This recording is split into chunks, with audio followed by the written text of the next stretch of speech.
So we welcome you even more cordially after this difficulty we had here. So we would like to welcome Professor Jill Rathus with us. We're very happy to have you, because we know you very well from books, from literature, from papers, from articles where you share your experience in dialectical behavioral therapy, specifically with young people, with specifically with those who are in danger of suicide, from families with domestic violence. So these are extremely difficult situations, life situations that you deal with clinically. So thank you very much that you're here with us today. And we're very grateful for joining this project, where we want to support everybody to do our work better, the work of helping other people. So the floor is yours, Professor. Okay. Thank you very much for the introduction and for inviting me to be part of this really important series. I'll share my screen. And also thank you in advance for the translators so we can make this. Okay, can everyone see that okay? All right.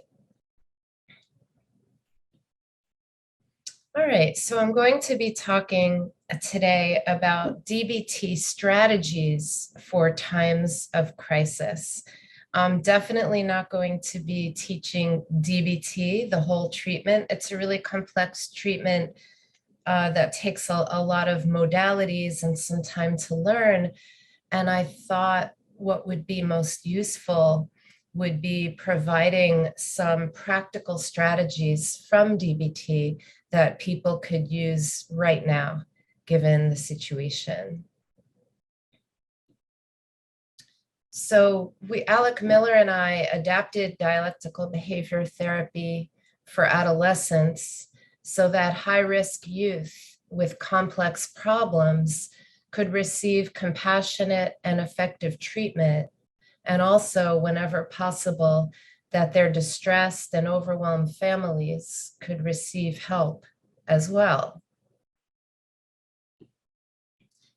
In this time of crisis and despair, with a vicious war waged on the land and people of Ukraine and millions of refugees living in Poland, selected strategies from DBT can offer some ideas for clinicians to help their clients and perhaps even ground themselves. So what I love about DBT strategies is it only gives us so many tools to help our clients, but we can use them with ourselves as well to help us when we're going through difficult times.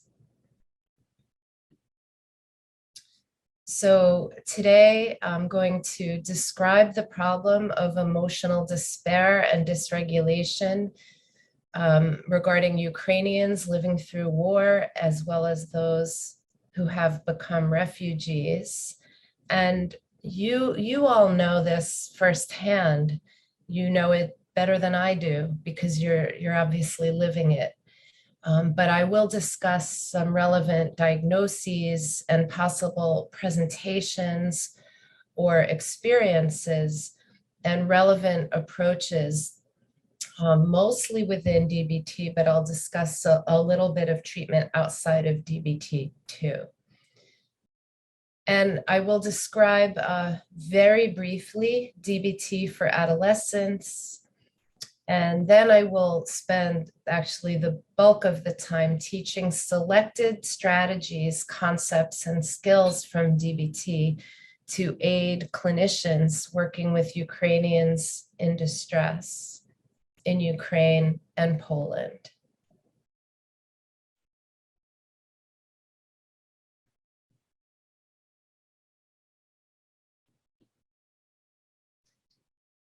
And so I want to be clear that DBT, we're just taking a dip into the sea today. DBT is a comprehensive treatment with multiple modes and strategies.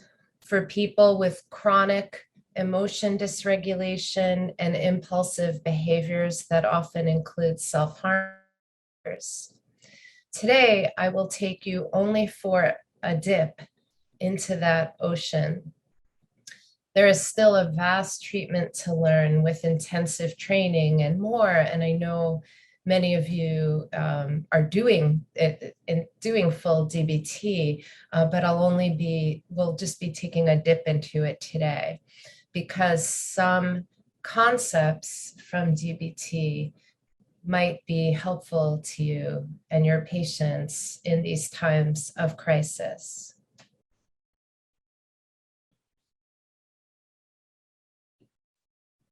And so first, I want to talk to you, the mental health treatment providers. I think we learn at times like this what it means to be in a helping profession, that even when we ourselves might be living through a crisis or feel completely overwhelmed, completely lost, even like the world is turning upside down, we are called upon to serve others. We mature very quickly as clinicians in such times of crisis. We really learn what it means to put aside our own confusion or fear or suffering to support others. And doing work, being a clinician for others can be helpful in that it takes not only to them, but it takes us outside of ourselves. But at the same time, it challenges us and it invites us to find all of our strength and become available for others in need. So I want to acknowledge that I know that this isn't just the people, patients that are different from you. Some of you are in Ukraine, many of you are in Poland, and you are directly affected by what's going on. And so I want to acknowledge that you're all going through things as well. And so there's a quote that I liked that I took, it's on 2 slides, that I took from the 10% Happier program about bearing witness to our own pain or others' pain. This is what bearing witness is: relaxing and settling down and learning to be in the present. When we're rushing around constantly, or when we're resistant to whatever is in front of us, we're not really doing good, even when we have the best of intentions.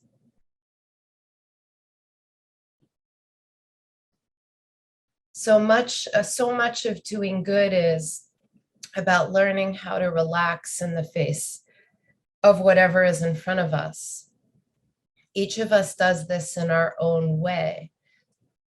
I wonder, how does it feel to bear witness to your own experience and not have to react in the same habitual way? How do you learn how to pause? Can you practice responding to your own reactivity in a non-habitual, present way? Life becomes alive when we are expansive, when we can expand only when we learn how to relax into our seat, into our feet on the floor, into our breath and belly. And from this place of relaxation, we can bear witness to anything. And I'd like to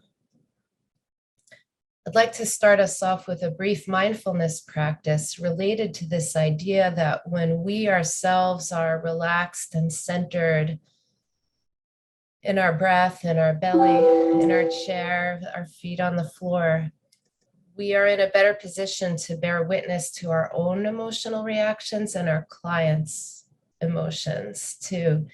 So let's do a mindfulness practice together for just a short time, where I'd like you to actually notice your body in your chair, notice your feet on the floor, and take deep breaths And notice the breath as it goes in through your lungs, filling your belly and all the way out. And let's just do that, noticing the seat supporting us, our feet on the floor, and our breath going down to our stomachs. And notice our breath as it goes in and out. And we'll do that just for a short while together now.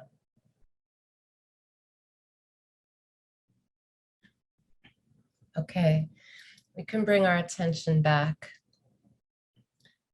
Marsha Linehan used to say that the best way to prepare for your next meeting with a client right before you see the client is not to read your notes from last week, not to look up from the manual you're using and what comes next in the manual, but actually to center ourselves with mindfulness, bringing ourselves to the present.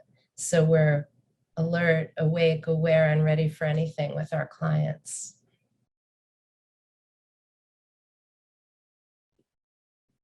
So now I'm going to just describe some of the problems with emotional dysregulation in people in Ukraine and among the refugees in Poland, which will lead into how select strategies from DBT can help.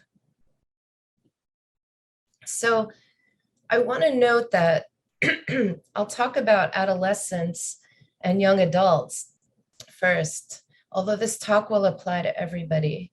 But today's distressed youth, even before the pandemic, globally, there were increases in depression, anxiety, stress, PTSD, substance abuse, and self-harm.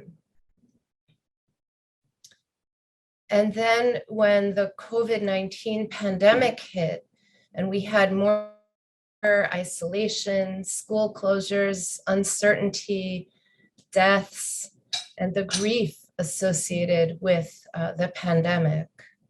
These are some of the background factors before this war started. And there were already rising mental health symptoms, and then the pandemic hit, and that already was a perfect storm of vulnerabilities to create a monumental rise in mental health symptoms in youth. And this was around the world. And Ukraine was no different from the global norms, carrying its own high burden of mental health issues with high rates of depression, alcohol use disorder, and suicide.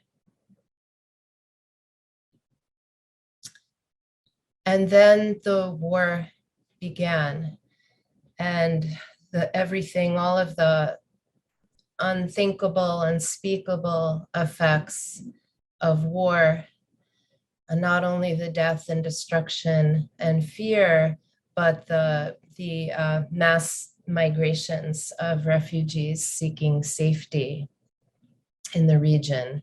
So people were already not in good shape with their mental health, young people especially. And we know that when you have previous traumas and you already are not so stable with mental health, or there are past traumas that are still plaguing you, that additional traumas and stressors can make people even less resilient, and they do even worse. Now, obviously, war is enough to create all the mental health problems we can think of. But I want to add the fact that this was already, people were already vulnerable before this happened. There was a recent history where people were already struggling. And so I think two main diagnoses that you've probably been seeing in Ukrainian people related to war and related to refugee status that increase emotional vulnerability are post-traumatic stress disorder, which I think a lot of people have been talking about, but also prolonged grief or complicated grief.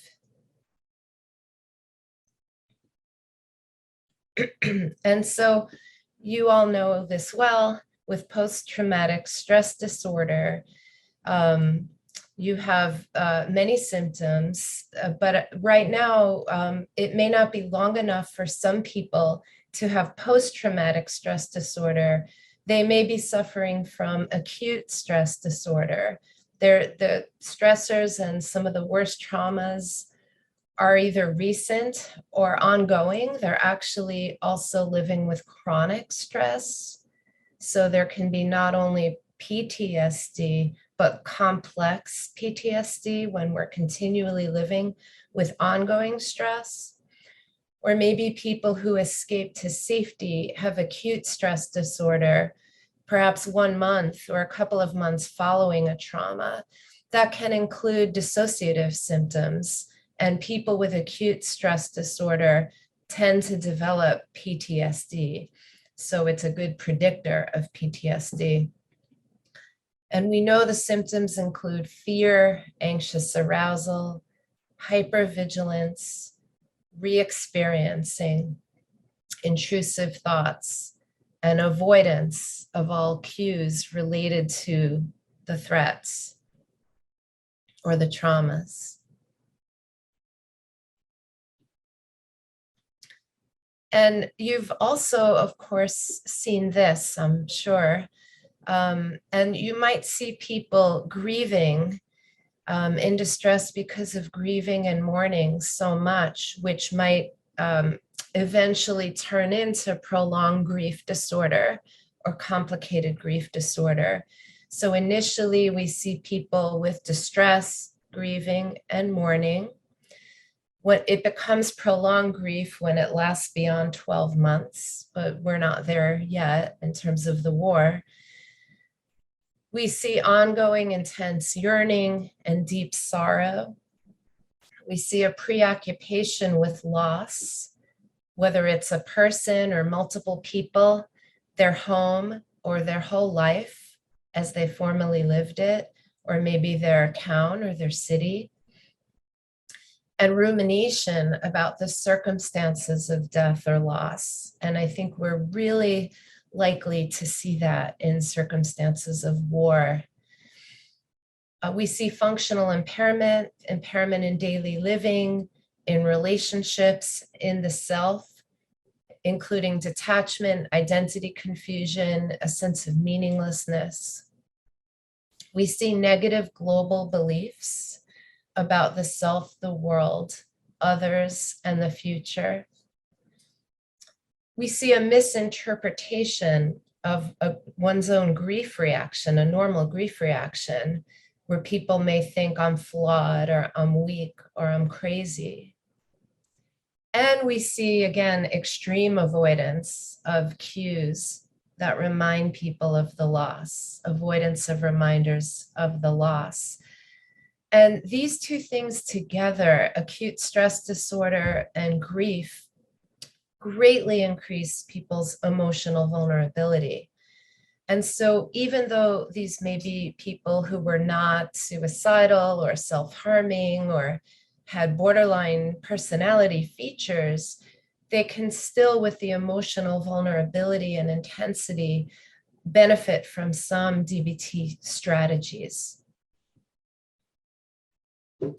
And in case people are interested in screening tools just to see what your clients are experiencing or to see what all the symptoms are, there's the, for post-traumatic stress disorder, there's the PTSD checklist, which is a 20-item screening tool. And for prolonged grief, there's the inventory of complicated grief, which is a 19-item screening measure that might be useful if translated, or maybe they already are translated. And so when we see post-traumatic stress disorder, and again, we're not often there yet. We might be living in chronic stress or in acute stress. But the evidence-based treatments, and I know you know this, and I know you've had webinars already on this, for PTSD, the evidence-based treatments are prolonged exposure or cognitive processing therapy. But again, those might come a little bit later. And then for prolonged or complicated grief, there is a complicated grief treatment that has good data. And that includes psychoeducation about grief and how avoidance of reminders maintains it, imaginal exposure to avoided memories, in vivo exposures to the avoided cues.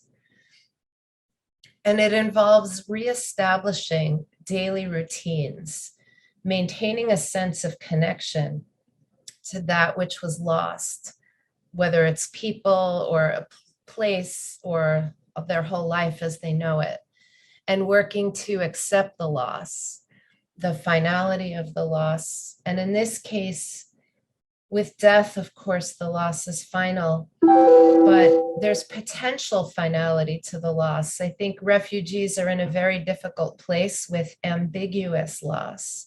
They're not sure what's left back at home. They're not sure if they'll go back.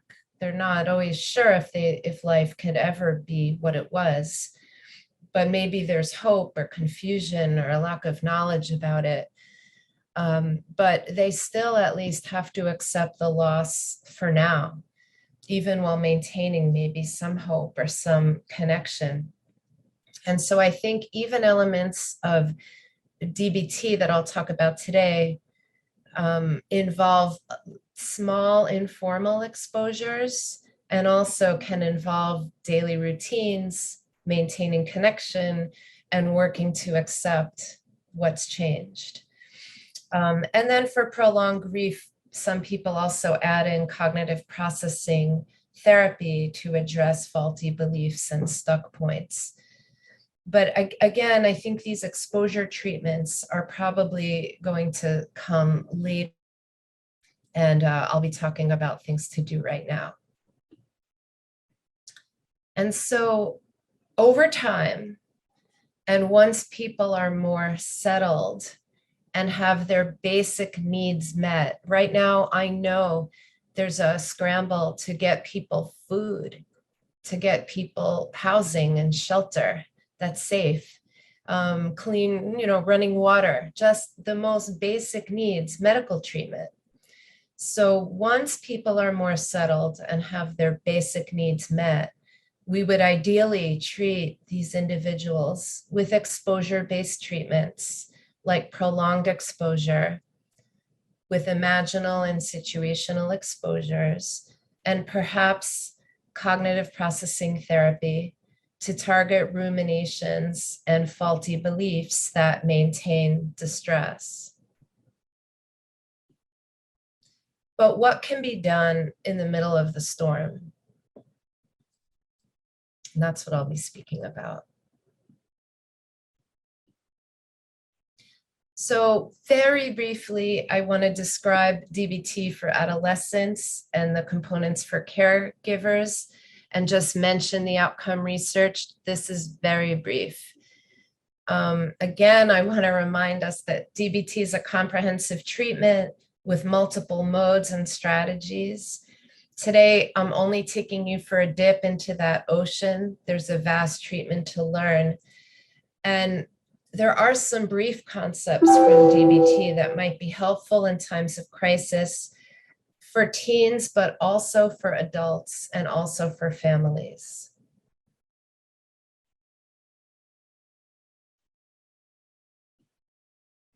And so, as many of you know, the foundations of DBT involve a balance of change strategies and acceptance strategies. And the skills in DBT are also balanced with change-focused skills and acceptance-focused skills. And dialectics is the core principle that underlies these opposite goals of working on changing everything you can while also working to accept yourself, accept the moment, and accept the situation that you're in. And so dialectics is the idea that two opposing ideas can be true at the very same time. And I thought about some dialectics that apply to the current crisis, again, which are opposing ideas, which can be true at the same time. And you might see these fluctuations with some of your clients. So one is remaining in the present moment, the importance of that, as I already said, versus effectively escaping from the present moment when we need to distract or the pain is too much to bear, when it's effective to escape the present moment, or even physically, literally run away in the present moment. So the dialectic of allowing emotion versus pushing it away effectively. Both can be effective, both can be important. The second one is acknowledging the tragedies that are occurring every day and finding gratitude. Gratitude for aid, gratitude for support, gratitude for Poland and other countries who have taken in refugees and provided so much. Gratitude for maybe a kind stranger who helped. Another one is adjusting to the reality of unsafe conditions, which is the reality for so many people, while also seeking safety. We have to do both. Also working to accept losses and maintaining a connection, a sense of connection to that which was lost. So how can we stay connected to a person, people, place, or way of life that was lost, while also working to accept these losses? And working to avoid versus working to avoid avoiding. So meaning there's something called adaptive avoidance, where when we're really not ready to face horrors or terrors, it can be really adaptive to distract and stay busy and avoid when we need to. And also there's maladaptive avoidance, where it's harming us and maintaining painful emotions. So we don't want to avoid too much. So there's that balance as well.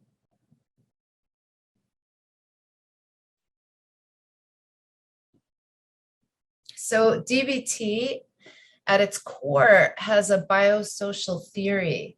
And the biosocial theory is how it talks about how clients develop chronic emotion dysregulation. And so it speaks to an emotional vulnerability that people have, usually biologically based, along with an inability to modulate their emotions. And that this emotional intensity transacts over time with an invalidating environment. And that intense emotions can make an environment more invalidating, where the environment tries to calm the person down. And then an invalidating environment can make an emotional person more emotional, where they say, you don't understand. I have good reason to be upset. I'm really upset. Don't you understand?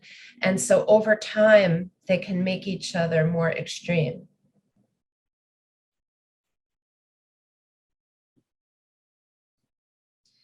And emotional vulnerability consists of high sensitivity, high reactivity. So not only are people very sensitive to emotional triggers and cues, but they have extreme reactions. And then they have a slow return to baseline, or they stay upset for a really long time. And they also don't have the ability to reduce or regulate their emotions or control their emotional experience.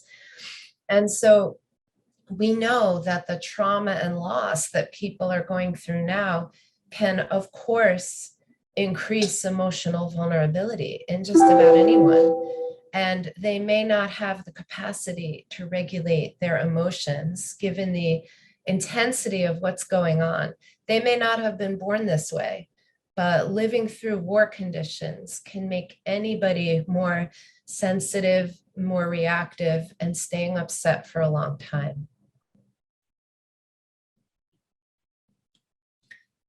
So the biosocial theory addresses the transaction between this vulnerability and the environment. And invalidating environments, especially for youth, can include home, school, peers, social media, culture, and more. And in this case, the environment of war being waged on your country and everything that that means. It's not really supporting your expression of emotions. But we know that some adverse effects of environmental stressors are decreased when we have supportive home environments and good communication. So we can still actually mitigate some environmental stressors when we can make families more supportive with good communication and give our kids and young adults and even adults some tools to make them more resilient. So emotional vulnerability can be due to genetics or temperament, but we know it can also occur through traumatic life events. Trauma changes our biological reactivity, and it changes our beliefs about safety, the world, others, the future, and ourselves. And bereavement, displaced people and refugees from war are likely experiencing bereavement, and that can also, of course, contribute to this emotion vulnerability.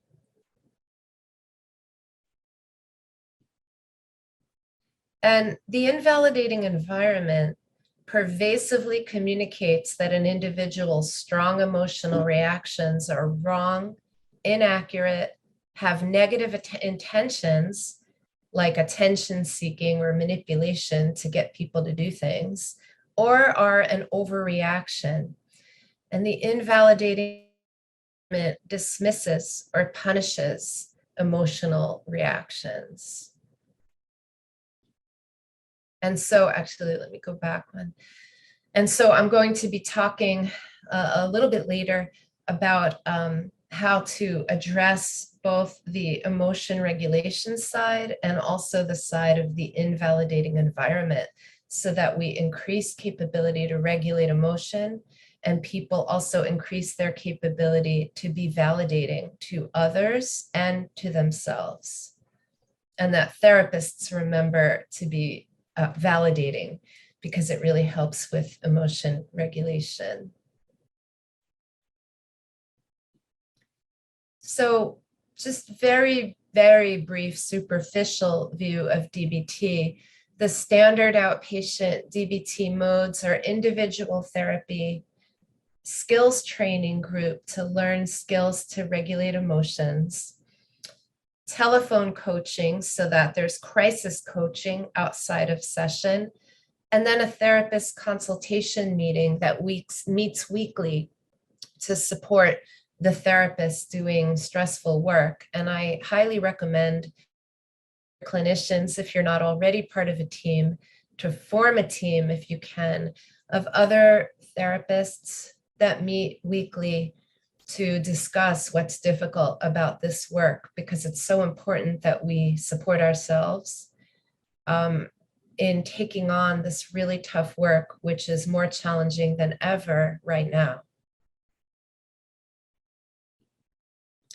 For adolescent DBT, we changed the skills group to be a multi-family group. So adolescents and their parents attend skills group. We also have family sessions as part of the treatment and parent sessions as needed. So we have these added modes with adolescents.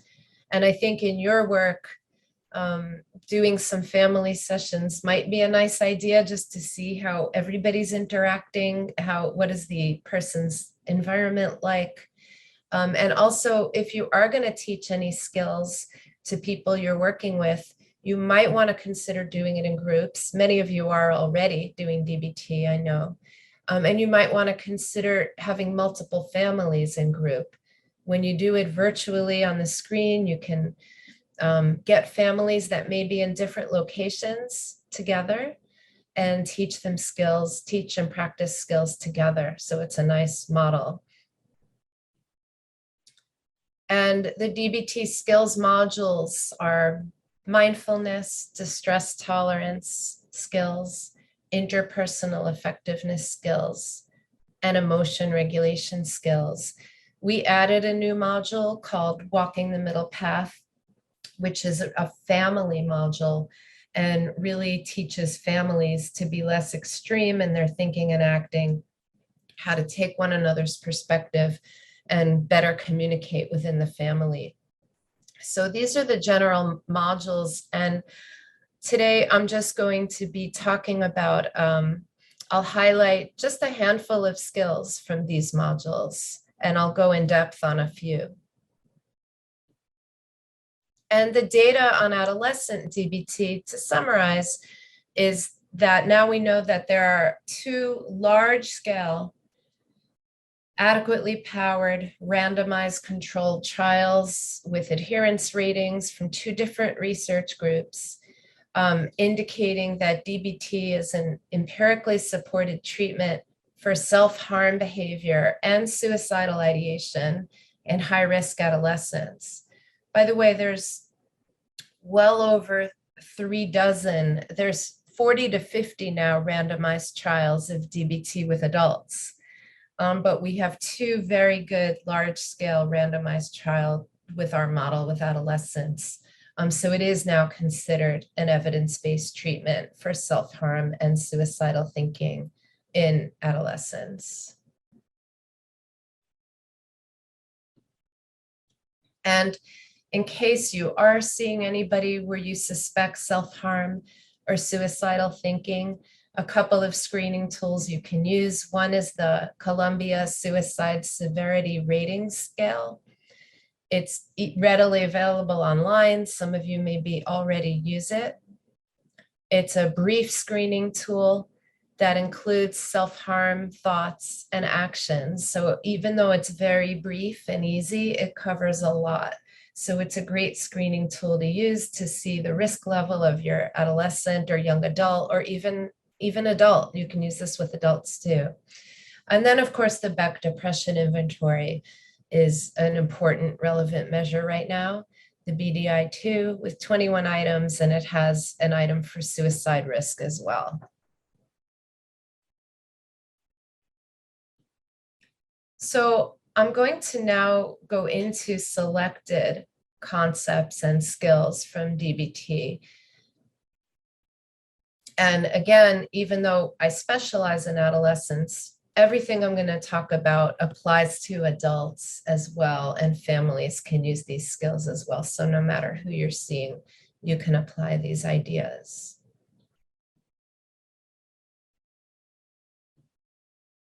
So before we even start DBT skills, we want to seek and establish safety. Obviously, that's what's on everybody's mind now. And the whole point of refugees is that people have fled so that they can be safe. They can be in the safe environment. And I know a lot of people have also left Eastern Ukraine and headed west to Western Ukraine, where there's more possibility for safety. The idea is it's really hard to build a house in a hurricane. So we can't lay a foundation of emotion regulation when somebody is living through a crisis and unsafe every moment. So whether it's to do trauma treatment or grief treatment or any DBT skills applications, safety is the first priority. And we know seeking safety means safety. Not only can they walk outside and not fear being killed, do they have food? Do they have shelter? Are they protecting their young children and their family? But also in therapy. In therapy, we can establish a sense of safety by, first of all, asking about their actual safe conditions and do they feel safe? Because if they don't, it's going to be hard to learn anything new. But also to establish a safe environment in the therapy with a consistent therapist, a caring therapist, where at least for that period of therapy, any work you're doing on any regular basis can feel like a safe time of day, a safe place for them to talk about what's going on. So everybody you're seeing is living with chronic trauma. And when they have emotion dysregulation, people have dysregulated cognitive processing, meaning they can't think straight. Their thoughts are racing. They're in fight or flight mode very often, and they can't think and they can't learn new things. We know when we're in fight or flight mode, we're in survival mode, and that's not the time we're thoughtfully learning new ideas in therapy. So we have to first, of course, try to get basic needs met: food, shelter, medical attention. And also, people are still watching the atrocities unfold. Everybody knows this is still going on. Even if people left a town and are in a safe place, they're seeing and hearing about what's still going on. So they're constantly getting triggered, knowing this is ongoing. So how can therapy help? The first thing is just getting some type of safety established as the top priority. And I want to mention a couple of strategies from prolonged exposure and prolonged grief treatment that can be applied right away that will prevent some later complicated bereavement, complicated grief, and also PTSD. There are some small things that we can do right away that can help. So first, some psychoeducation about grief and how avoiding reminders actually maintains it. And so we want to teach adaptive avoidance, where again, when it's too overwhelming, can we distract? Can we focus on something else? Can we find a cold shower and take it just to bring down our emotions? Can we avoid when we need to, but also sometimes block maladaptive avoidance? So allow small amounts of exposure in safe settings right now, meaning mindfulness of current emotions, starting to talk about one's fears, one's losses, one's longings, and even to tangible reminders. And reestablishing daily routines and working to help people maintain the sense of connection to what they lost and helping them work to accept what they lost. I think the main thing is when you see avoidance happening, avoidance is going to lead to PTSD and complicated grief. And so starting to take steps to help people not avoid.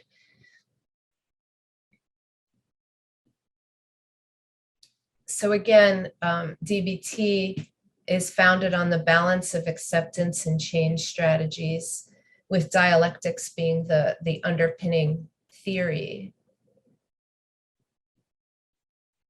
And so these books are books that are available. There's Marsha Linehan's textbook on DBT, the red and black one.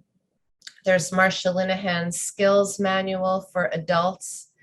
And then there's Alec Miller and I have our adolescent skills manual and our adolescent textbook. That's the dark one, DBT with suicidal adolescents.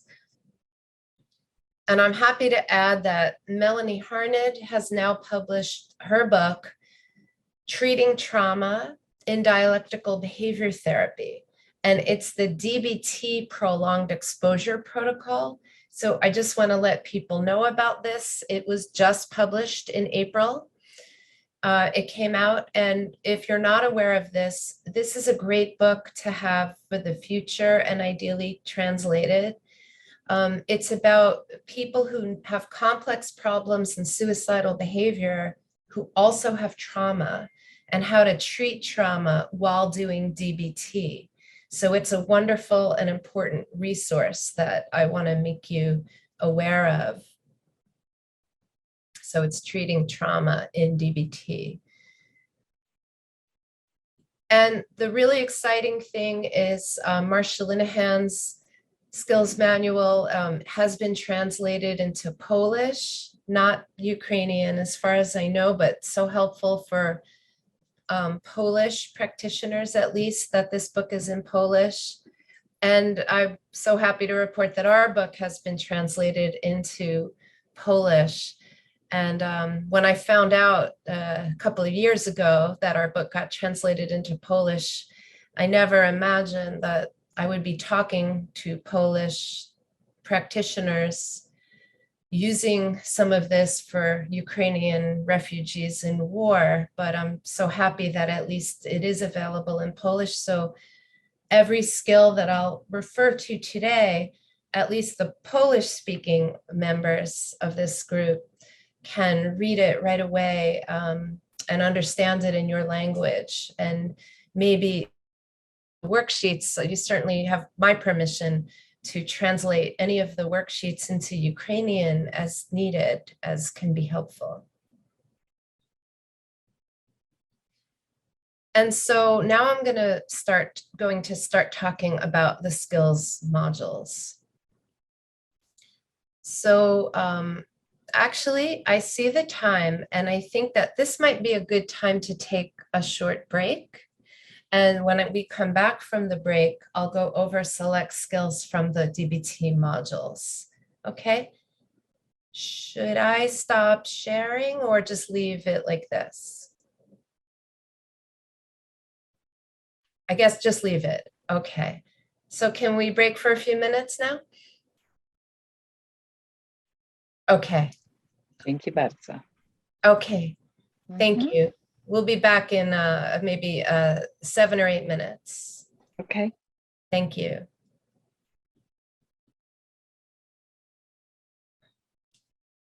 All right.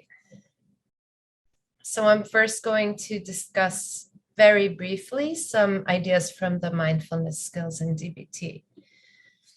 So mindfulness is the core skill in DBT because there's an idea that we first need mindfulness to be able to choose and engage effectively in other skillful behaviors. We have to know how we feel. We have to pause our experience and not react impulsively and just focus on the present moment. And then we can make better decisions and think about skillful responses. So mindfulness is paying attention in a particular way, on purpose, in the present moment, without judgment.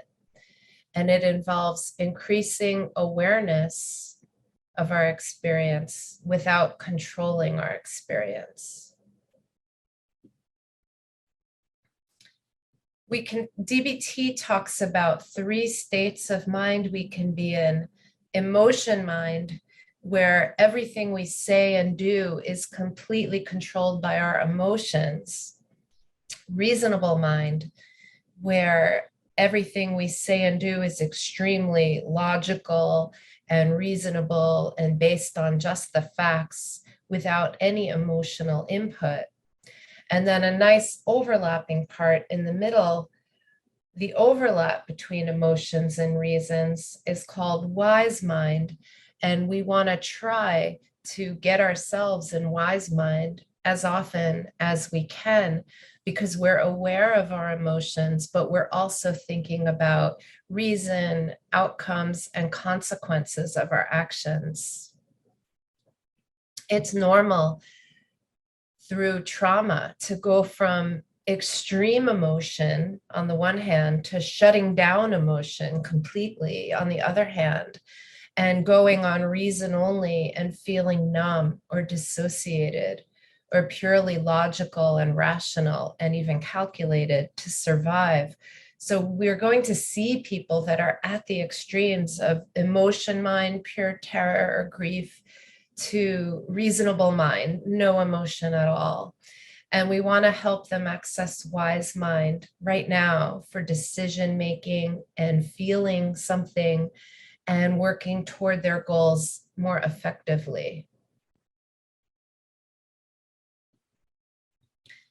And I think for us as clinicians, this is important when we're hard times, and especially also for our patients, to try to calm our nervous system every day through mindfulness practice.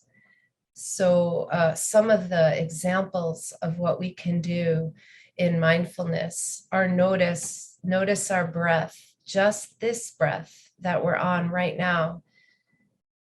If we're still alive, what we have with us all the time is our breath. We have it with us, whether we're in Ukraine or Poland, wherever we are, we have our breath. And the breath helps us anchor us. It helps anchor us to the present moment.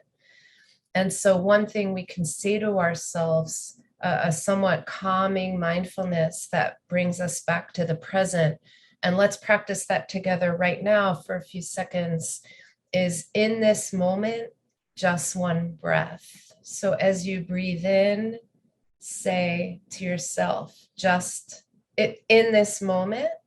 And as you breathe out, just one breath. So let's do that together for a few breaths, saying to yourselves as you breathe in this moment, and as you breathe out, just one breath.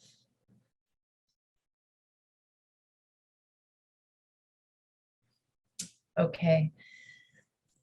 This mindfulness practice really brings back to just the moment. So it relieves some of the pressures of the world, the weight of the world. There's nothing for us to do in this moment except breathe and be just with this one breath. And if we notice our minds wandering and thoughts racing, we simply notice that and gently bring our attention back to just this moment, this one breath. Other things we can do is notice small, beautiful things. We may miss our beautiful homes. Our clients may miss their home and life as they knew it. But maybe there are small, beautiful things they can look at. Maybe the sky.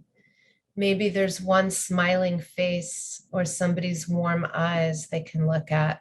One warm hug, one bite of food, one blanket or surface to sleep on. Notice one tree, one plant, one flower, one leaf. So taking the time to notice small things, really notice them and take them in, pay attention. And then we can do mindfulness of current emotions, which are informal exposures where in small ways, in the safety of the therapist's office, we can sit with and notice our current emotions and allow them. Some clients will be afraid to do this because they'll be afraid of falling into despair, that they may be pushing away and they feel they can't get out of it.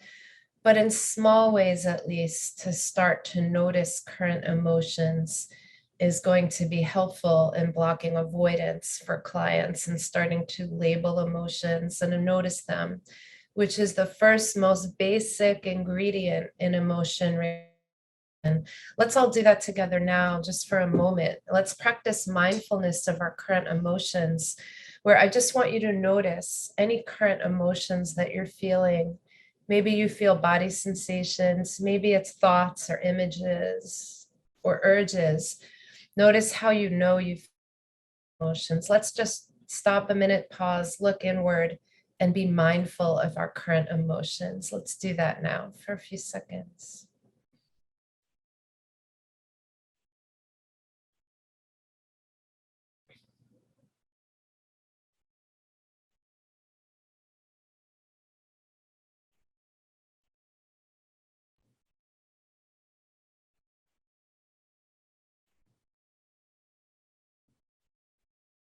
Okay, we would do this longer with clients.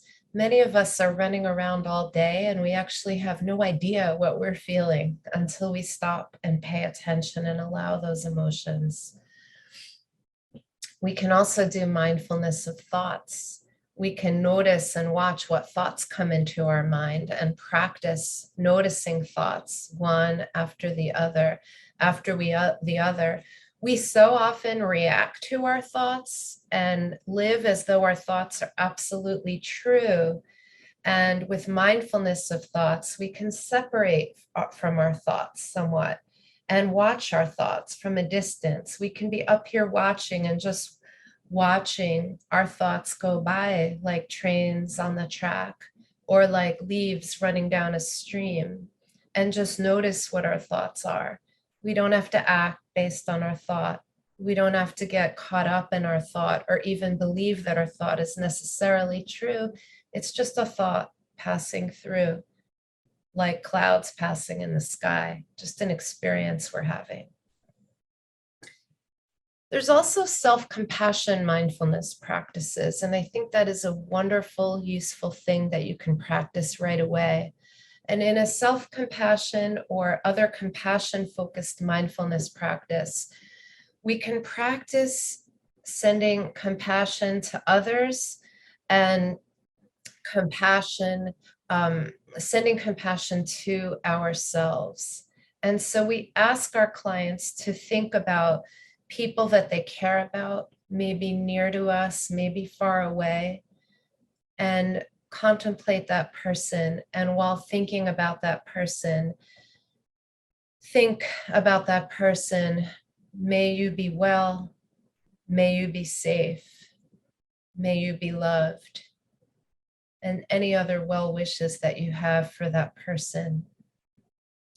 We can even think about it for people that we know who've died in some sort of other place in our minds. May you be well, may you be safe, may you be loved.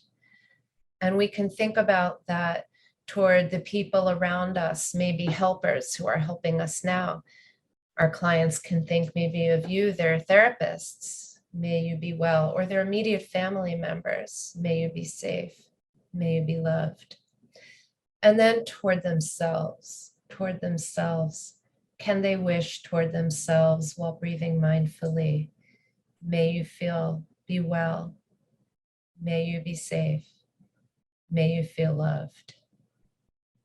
And that compassion, mindfulness is so useful, and it kind of changes our nervous system because it takes us out of some of the terror and the rage, the outrage, and just so many strong emotions, and gives us warmer, gentler, more loving emotions that fills us with that.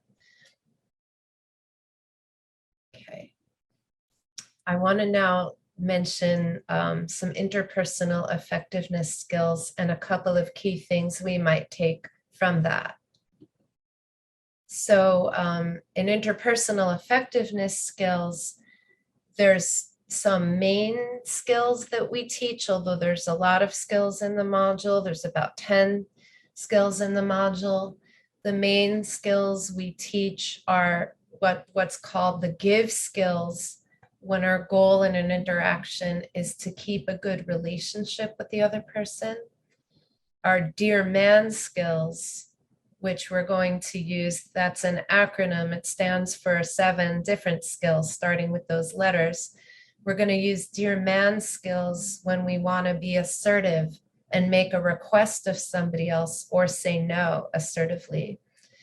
And our fast skills, that's when the goal of our interaction is to keep our self-respect in an interaction. And so any of these might be relevant for your clients, and I don't have time to teach them all, except that when you're teaching interpersonal effectiveness skills, it's important that clients think, what is my goal in this interaction? And what their goal is going to inform which skills they use. So I want to talk about the give skills in particular. I think assertiveness can be relevant for your clients right now in getting the help and resources they need. And the fast skills for keeping their self-respect can be relevant too.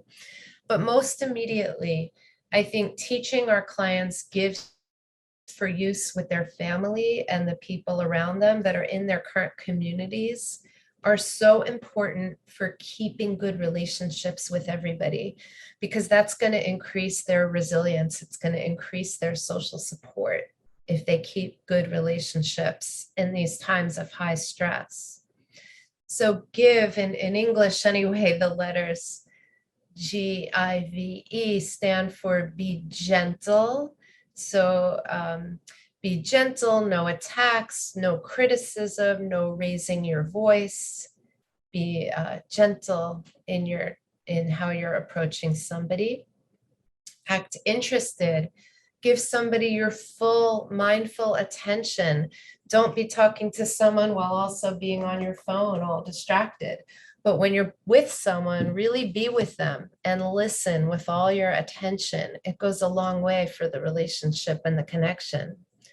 Validate the other person, letting them know that their feelings or emotions make sense. And use an easy manner. So instead of being crossed arms, harsh face, and talking to someone in a harsh way, if you sit down and relax your posture, relax your face, and use a light and easy manner, and you might say, instead of harshly, gently using an easy manner, say, hey, can we talk about something important right now? I'd really appreciate a few minutes to talk to you. Really helps go a long way for the relationship. It doesn't feel good to be on the receiving end of someone's harsh, angry, invalidating communication. So these skills are very important. And I want to talk in more depth about the skill of validation in particular. So we know in the biosocial theory that when people have strong, intense emotions, they often find themselves in an invalidating environment where everybody around, their emotions are exploding, and everybody in the environment is trying to settle them down and reduce those emotions. And so invalidation can occur a lot. It can occur in stressed out family members. It can occur in your communities, friends, kids doing it with other kids, parents to kids, kids to parents, and even well-meaning therapists sometimes can invalidate their client by saying, just calm down, that you're overreacting, just calm down, this isn't helping you, you've got to calm down. Even that can be an invalidation. So invalidation can be a well-intended effort to help someone calm down or feel better or cope better. And invalidation can take many different forms. Invalidation can look like reassurance. We'll be fine. There's no reason to worry. Well, tell that to somebody who has just escaped from the center of war or is living through it currently. So they have every reason to worry, every good reason to worry, but we may reassure them and tell them, don't worry. Invalidation can be strength emphasizing, trying to get them to build strength. Don't cry, they'll hear you. You have to stay strong and be tough. Don't show weakness. We can't afford that now. Just keep going on. So a lot of our clients might be hearing this from the people around them. And so it's important to realize that they might really feel invalidated and like they have to suppress all their emotions. And usually when people suppress all their emotions, they come out really extremely at other times, or they're completely numb and dissociated. Invalidation can also look like dismissing experience through comparisons. There's no reason to be sad. We got out.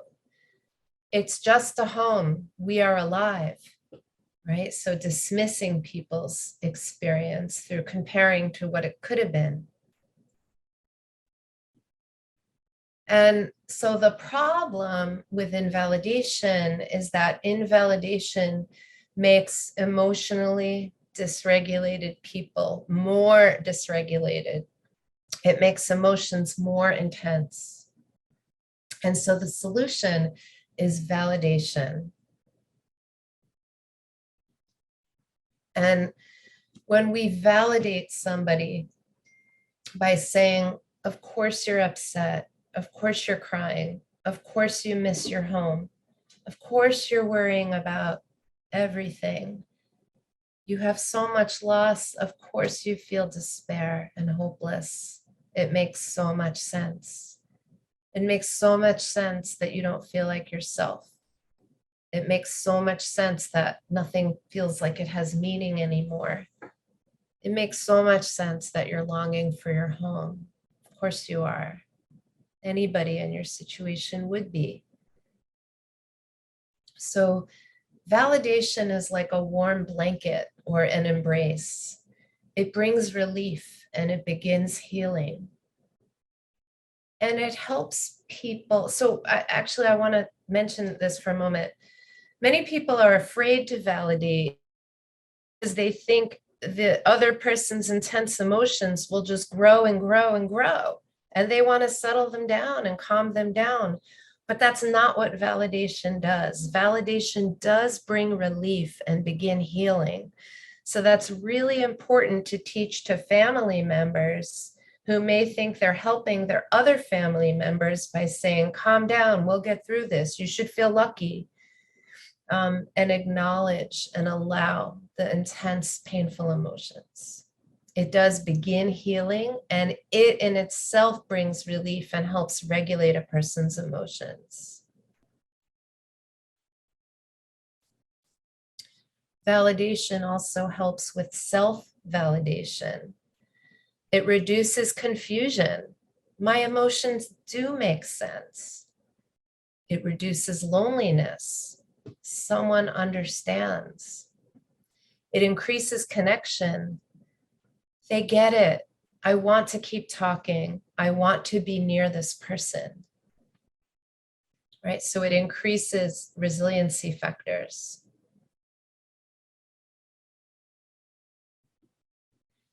And validation and self-validation, you as clinicians want to be validating your clients.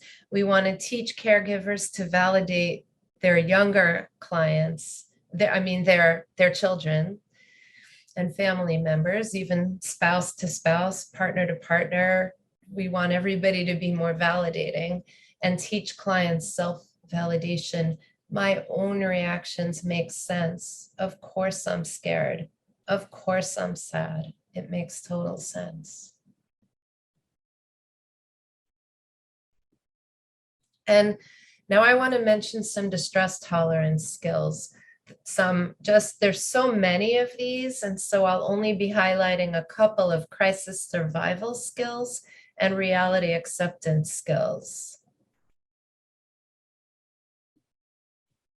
So remember I talked about the dialectic between not avoiding emotions and adaptive avoidance, where it's actually useful sometimes to avoid when we have a lot of pain, but we have to get through the moment. Maybe we have to take care of a child. Maybe we have to go to work. Maybe we have to go out and get food. And so we have to function. So there is adaptive avoidance, and the distract skill helps us distract when we're in a crisis to get through effectively. So with the distract skill, we have activities, which is doing something, anything. It could be taking a walk. It could be listening to music in your headphones. It could be playing a board game. Any activity that distracts your mind. It could be comparisons, and when you do your own comparisons, it could be helpful. Well, at least I got out with my family and we're here together and we have a place to stay. It could have been so much worse. So sometimes it's not, comparisons aren't helpful when other people say that to you. It could be invalidating. But if we say it to ourselves, sometimes some people find that helpful. Contributing, when we contribute, when we give to others, it takes us outside of our own despair and helps us. It not only helps another person, but it helps our own mood.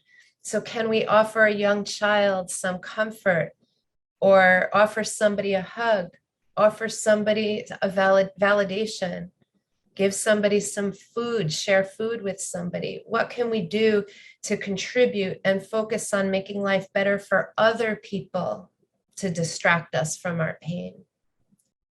Emotions, do anything that creates other emotions. Maybe people have access to little videos on their phone and they can watch a video that makes them smile.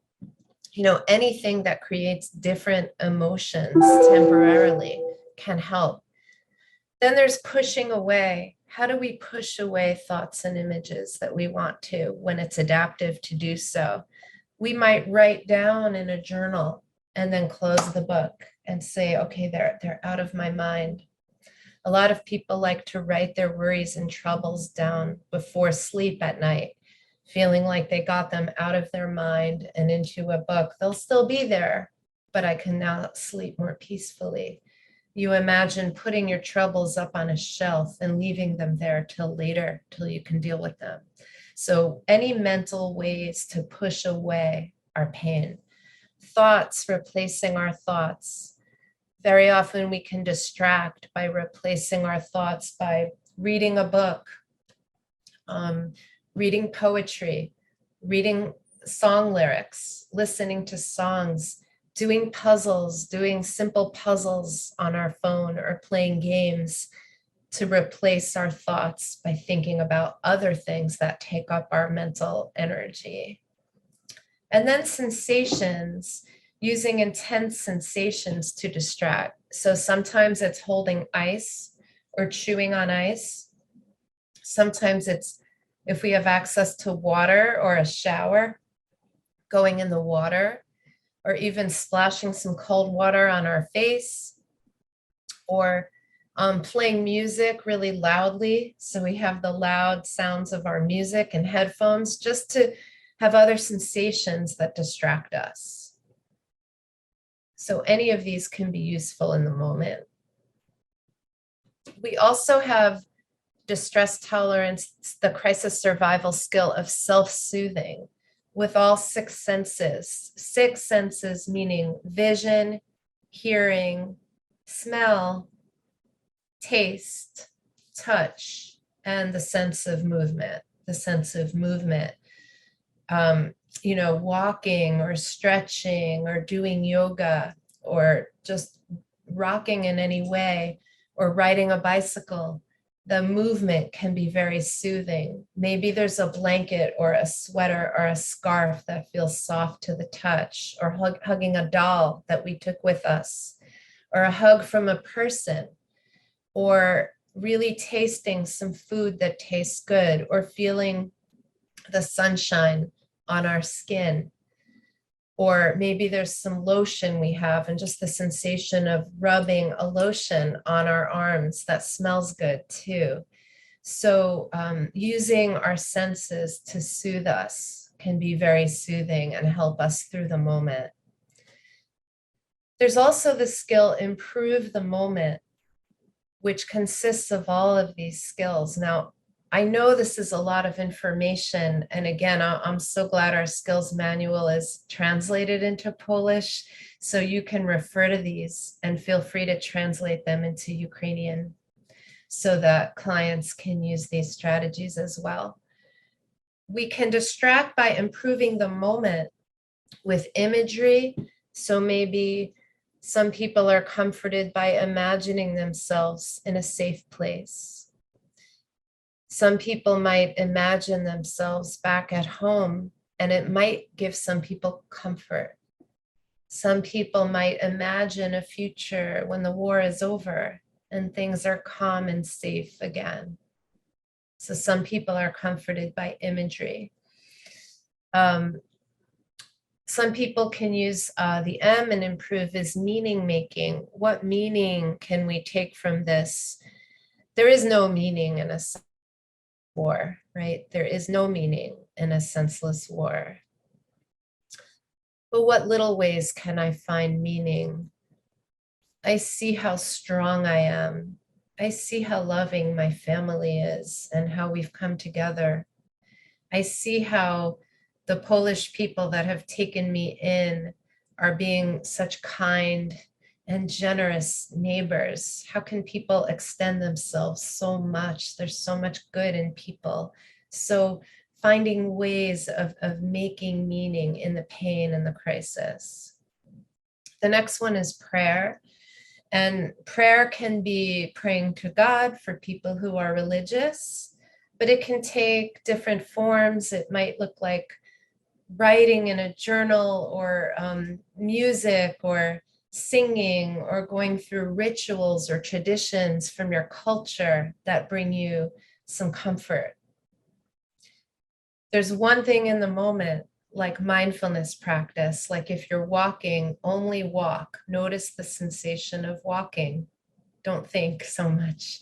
Or if you're washing clothes, just wash the clothes and notice the sensations. Or breathing in this moment, just one breath, doing only one thing at a time, to take ourselves out of the past and out of the future where all our distress lies. Just bring ourselves back to just this one moment, doing one thing. Taking a brief vacation. What we mean by this here in this skill, a brief vacation, is if you're dealing with so much stress and pain and a crisis, a brief vacation might be just taking a walk outside by yourself and looking at the sky. It might mean finding a cup of coffee and just sitting quietly alone and drinking a cup of coffee. A brief break from the stress and the pain, something that refuels you and your clients. The last one is words of encouragement. What would we say to a good friend? And can we teach our clients to say that to themselves? You're doing a great job. We have to say this to ourselves, words of encouragement. This is really hard, but we're strong. We can get through this. We will get through this. We will survive this. We will keep working to stay strong. Whatever words of encouragement, you help your client find the words that they believe, that they can repeat to themselves. And then the tip skill is for really intense emotions, when you're fully in emotion mind.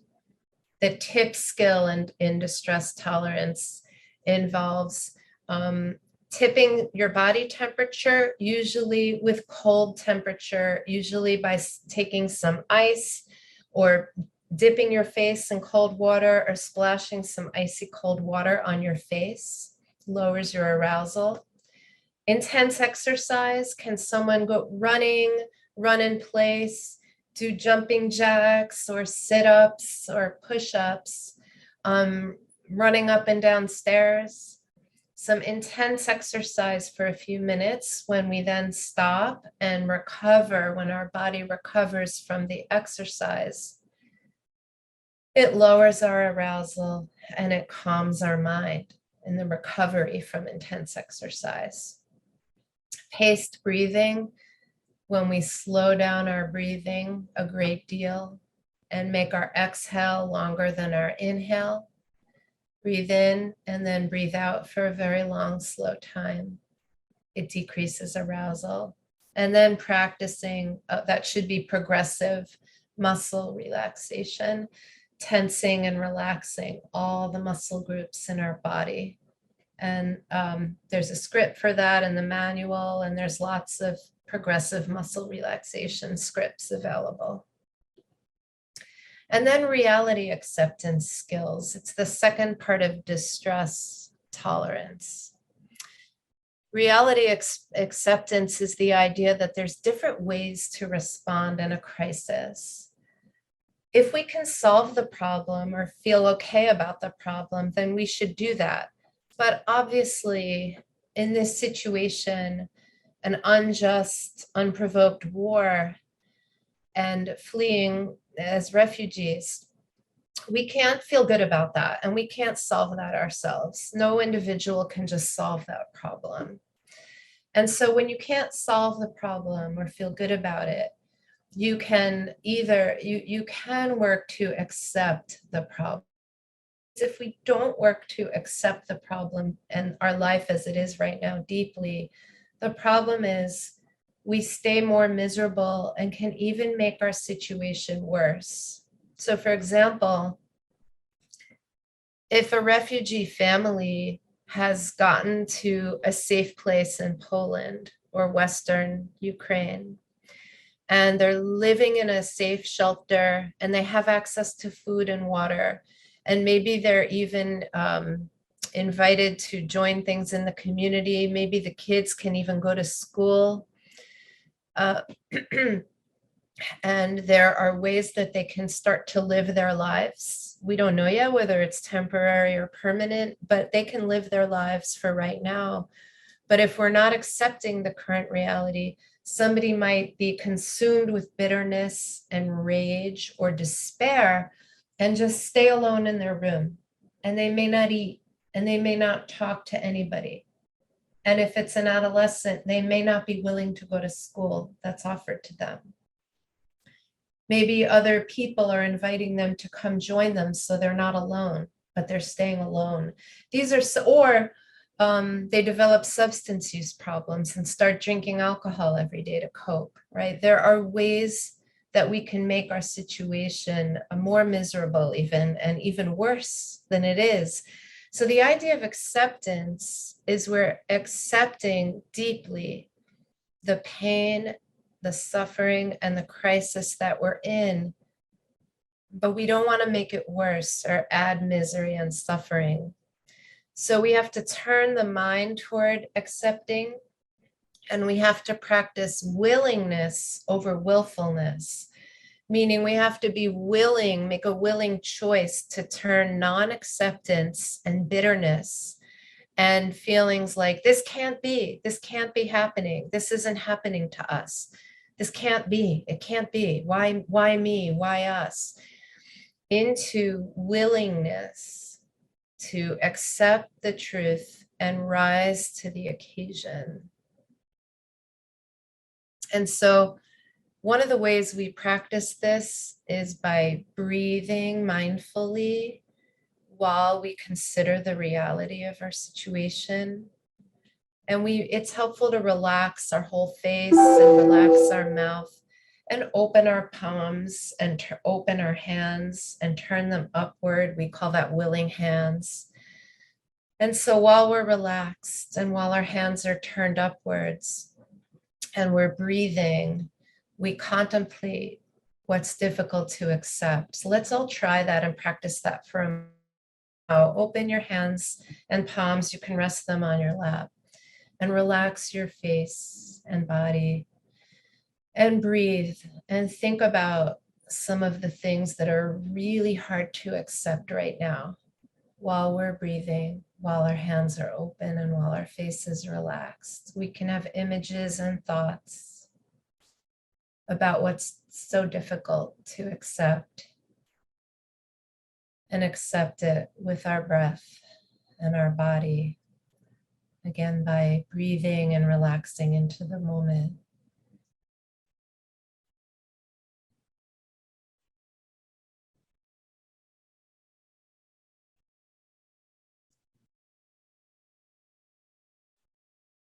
It doesn't mean we like the situation, and it doesn't mean we approve of the situation.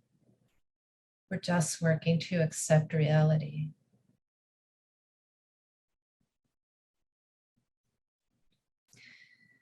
And one way to practice acceptance is to ask, what would our behavior look like if we were accepting? Maybe it would mean arranging a new space that we're staying in, unpacking and setting it up. Maybe it would mean caring for others.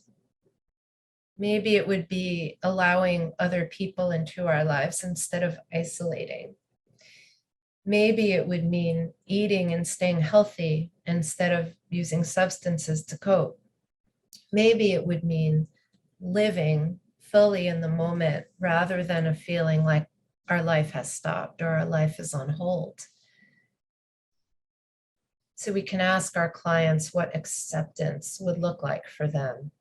Because non-acceptance, again, non-acceptance doesn't make reality go away. It just increases our suffering and misery.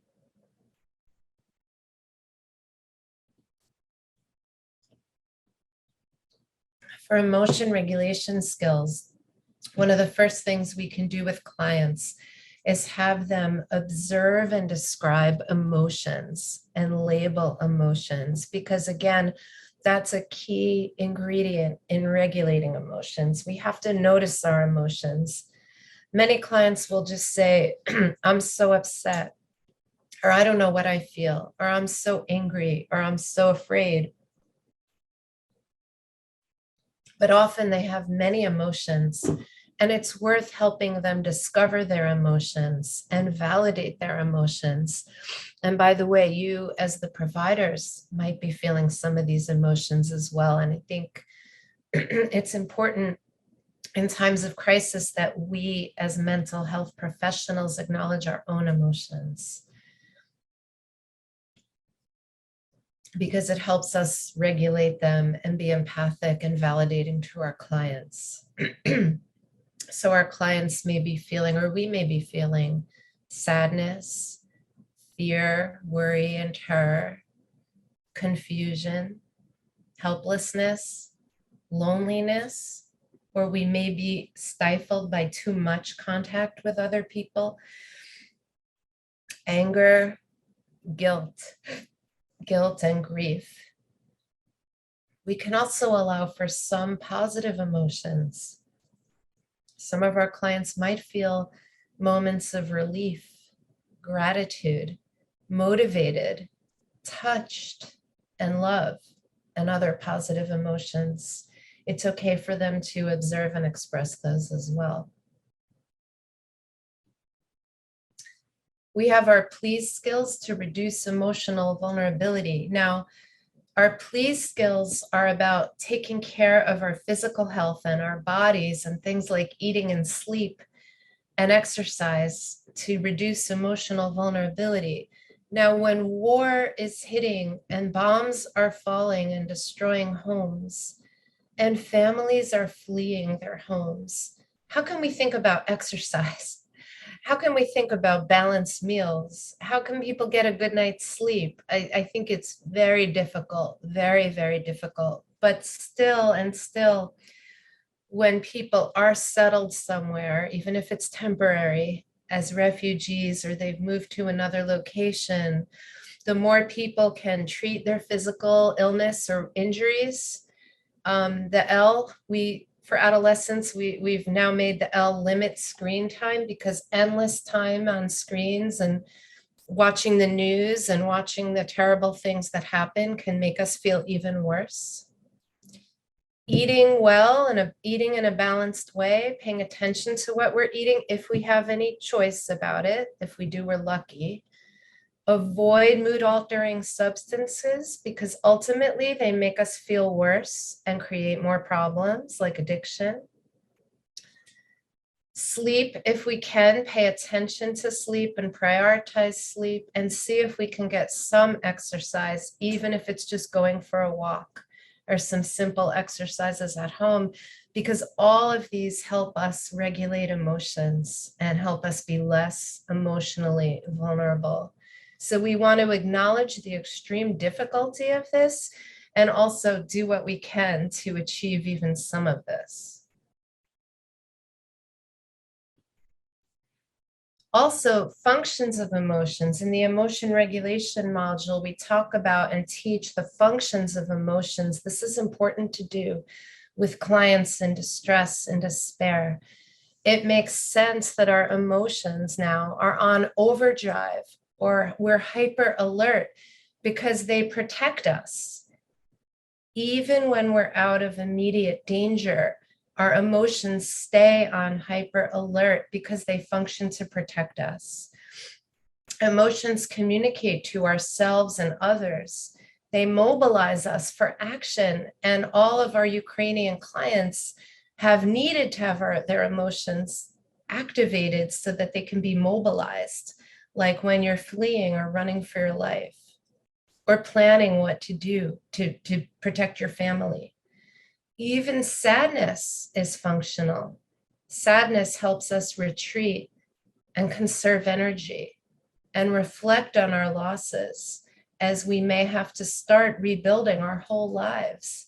Sadness and depression and isolation and retreating in a low energy period actually helps us do that. And we teach the model of emotions with all different parts of emotions. So emotions, thoughts, behaviors, urges, body sensations. So we teach people that emotions have many different parts, and changing any one of those parts can help us regulate the emotion. And so I don't want to overwhelm you with more DBT skills. I want to just move to some recommendations and conclusions. So recommendations for this time of crisis in your region is building access to effective treatments. And I know that this webinar series that you all have put together, and with the help of Bob Leahy, is doing exactly that. It's helping train people in evidence-based treatments so they can use them with a population that's really going to need them now and in the future. Increase and continue with trainings in person and online. There's pre-recorded trainings, like we have a DBT for adolescent skills training through PsychWire, but it's in English, but maybe with some translation. You can use those remote live trainings like this, and starting learning communities with readings that you're doing together or meeting together, and increasing your clients' knowledge of DBT and other evidence-based treatments. And I encourage you, if you're not yet trained in DBT, you can start really, really small, like with using some skills only, a skills group, or teaching skills one-on-one to your patient or family. And you can start even smaller than that, just teaching mindfulness and some distress tolerance skills, for example, I think can be very useful in helping people. In distress tolerance skills, half the skills are actually called crisis survival skills. They're meant for surviving a crisis. So even starting with mindfulness and the crisis survival skills can be helpful. And for people who are in school, if kids are going to school in areas of Ukraine and in Poland, and I don't know how much that's happening, but we know that school connectedness reduces hopelessness and suicidal thinking in kids. And so in schools, that's a place to increase connection and reach out to refugees and kids who've been affected by war, and really build connections to help them connect to school, because school connectedness it really builds resiliency. And other things that contribute to resiliency, as you probably know, include having even one caring, invested person in the kid's life. So we can increase DBT trained practitioners, and I would also recommend eventually seeking training in DBT prolonged exposure with Melanie Harned, DBT for clients who have trauma and PTSD, who also maybe are suicidal, self-harming, and need DBT. And I want to mention caring for yourselves as clinicians. We are frontline mental health responders, and we're called on to treat even when we are going through stressors and losses because of this war, ourselves, or yourselves, I should say. And so allow yourself brief breaks from the work. There's a tendency to overdo it and take on so much, but allow little breaks, build supportive communities and teams, use your own social support networks, See, maybe you yourself can use treatment or some support, and you can also use DBT skills to support and nourish yourself. And I know most DBT practitioners say we couldn't even get by with all those stresses in life without using these DBT strategies on ourselves. And some hope I want to offer, and making lemonade out of lemons. I read that in Ukraine, mental health treatment was stigmatized and not always widely encouraged. But the prominence of mental illness before the war with COVID and the traumas and grief resulting from this war can result in conversations about one's mental health, loss, grief, and trauma, and self-harm and despair, becoming less stigmatized, more open conversations about it, and being unafraid to seek care. We have crisis strategies for now and trauma treatments and grief treatments for later that we can offer. And resiliency, we know it involves connections to even one caring adult, one family member, one aid worker, or one person who opens their home, or one teacher, or maybe one therapist can really enhance a person's resiliency. It takes one caring, involved person to help with resiliency. And so this is, I want to end with this quote. This was a Ukrainian refugee in Poland. And I want to read her quote, the quote from her journal. Her name was Svetlana.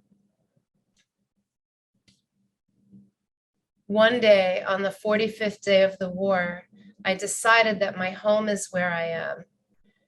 Moving to another place with one small bag during the war at home breaks the heart of every Ukrainian faced with this. You cannot be sure you will return, that you have a place to go back, and that you will see your loved ones again. So one day, on the 45th day of the war, I decided that my home is where I am, not my apartment, not my beautiful streets in my city. My home is me. That thought helps me not to cry every day when I miss my homeland. And that thought helps me to calm down a little and go on with my life. I have no expectations, but I am sure that Ukraine will win. But being strong is my mission, and continuing to live without any expectations, here and now, just the present moment, right? Radical acceptance, here and now, is what I need right now. Just to live, just to breathe, just to believe. My home is me, and no one will take me away from it.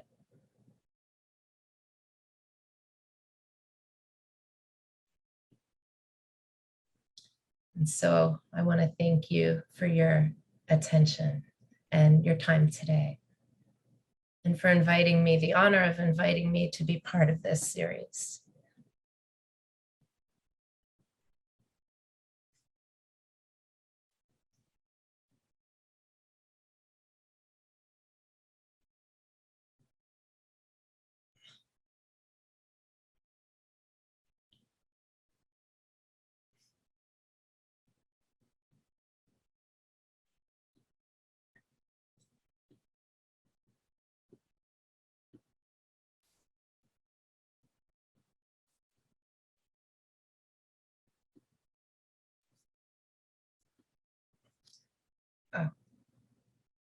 I just want to say it's not being translated, what you're saying.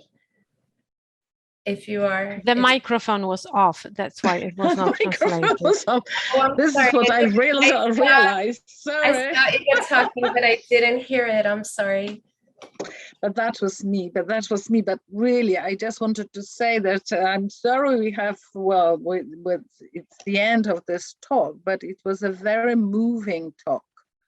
very moving presentation, very, very important, with lots of very detailed information and really guidance how to help our clients, but also how to apply all of these tools to ourselves. Because yes, we are in a very specific moment when we are also under tremendous stress, and it's not very easy to help other people in situations like this, but you really gave us a lot of hope and a lot of focus on what to do and how to support people in such a trouble. So thank you very much for your presentation today. And Jill, all the best to you as well, because what you're doing, all your work that you're doing with so distressed people, it's so helpful nowadays in many, many countries, in many different situations, but particularly in situations like nowadays in Ukraine. So thank you so much. Very, very helpful presentation. And we hope to have more one day. Thank you, Ida. Thank you for the kind words. And it's so hard to find just the right, just the right tools and the right words when I know what you're all experiencing. So I hope there were some takeaways that will be immediately useful. And thank you for the feedback. And it's such an honor, really, to talk to this group. And I'd be happy to do more at any point. So. Thank you so much. I can only see the feedback we're receiving here from both Polish, but most of all Ukrainian colleagues. And this is really very, very important, because they're saying that it's really very, very helpful for their work and their future, facing all of these difficult situations. So thanks so much, Jill. Honestly, wonderful, wonderful time with you. And we will keep going. Okay, thank you. So should I leave the presentation now? Yes, thank you so much. Yes, I just want to wish you all the best of luck, and all the best, my best wishes, thinking about all of you. Okay, so all right. Dzięki. Take care and stay well. Dzięki bardzo. Naprawdę bardzo Thank you very much. A very moving presentation. Thank you to the translators as well. I know how hard it must be to do simultaneous translation, so thank you for doing that as well. Okay. Fenomenalne tłumaczenie, naprawdę znowu fenomenalne tłumaczenie, dziewczyny, chłopaki. Tutaj Excellent work, thank you. Okay, take care, bye. Bye-bye. Thank you, Jill. Thanks a lot. See you. Okay, bye.